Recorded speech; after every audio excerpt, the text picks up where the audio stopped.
right, looking at our monitors there at Capitol Hill where the countdown continues. You see the calendar here behind me. The countdown continues for lawmakers to get that government funding bill passed. They have 1 week to push that legislation through or they risk yet another shutdown. So all eyes now are on House Speaker Mike Johnson. The pressure to keep the lights on build as several members of the House Freedom Caucus say they aren't ready to hand their votes over quite yet. They're holding their cards. So Johnson says the text for his resolution bill could come this weekend, and it's going to be a busy one. CBS News congressional correspondent Caitlin Huey-Burns joins us now. So walk us through what's at stake here for Johnson and the Republican Party. It seems like once again we find ourselves reporting that this is the 11th hour and more negotiations. Yeah, Reed, I was going to say, if you feel like you've been here before, you have many times. We have seen this playbook before. We have 1 week before the government runs out of money. Congress knows this. Johnson is expected to release text of a bill tonight, tomorrow, through the weekend. They're expected to vote on it, actually, on Tuesday, he said. So basically what he's proposing is just continuing current levels of government spending through the end of the fiscal year, which is the end of September. There are no big cuts to government spending in this package. It's just let's continue at the level set by the Biden administration through the end of the year. And then that way you kind of get it off the table and then you can kind of have these policy fights in the bigger budget where they outline their priorities for the next fiscal year.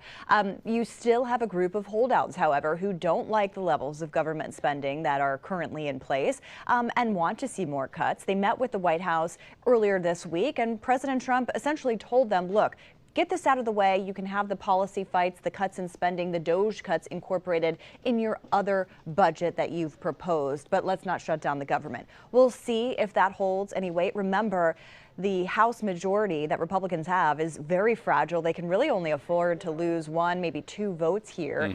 So they really have to keep their coalition together. And there's a big question about whether Democrats would help them in this. They're not really politically incentivized to.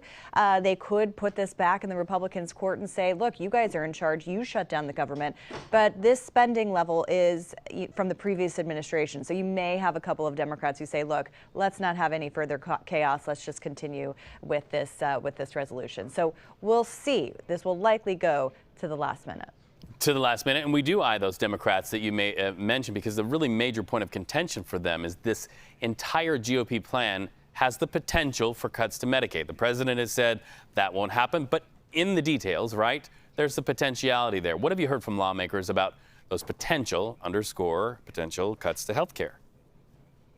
Yeah, and if this whole process is confusing to you at home, to our audience, it's confusing for those who cover it too, so don't worry. What we were talking about with the government spending bill, that's entirely separate from the big budget plan that Republicans put out a few weeks ago and voted to move forward on a few weeks ago. It basically outlines what they want to spend money on or don't want to spend money on for the following fiscal year. And in that plan, there was a directive to cut over $800 billion from some programs. And to be able to get to that, the Congressional Budget Office, which is a nonpartisan group, said that to get to that number that they outlined in that budget proposal, you're going to have to make cuts to Medicaid. Otherwise, you just can't get there with basic math. Johnson himself has said, we don't want to cut Medicaid. We just want to root out waste and fraud and abuse. But the devil will be in the details here once they get to crafting the actual policy. One person's view of waste or anything else could be another person's benefit. So the devil will be in the details whether there are any cuts to benefits that people receive through Medicaid.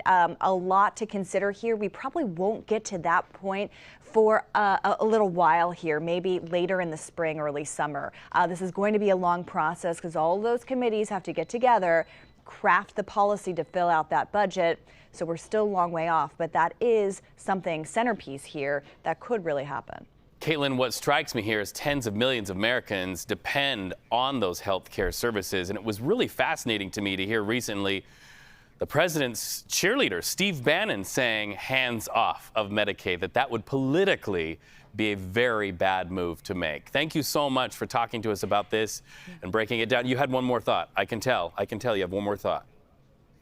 I was going to say, I mean, that you made such an important point there, Reed, as you always do. And there are a handful of Republicans from districts that have a significant populations that rely on Medicaid who have also raised concerns about this. So that will be very interesting to watch. Concerns at those town halls that we know you and so many of our peers at CBS News in people's neighborhoods have been covering. Now it looks like Republicans are saying, let's pull back on the town halls for now. Caitlin Huey-Burns, thank you so much. Great to talk to you there in our nation's capital.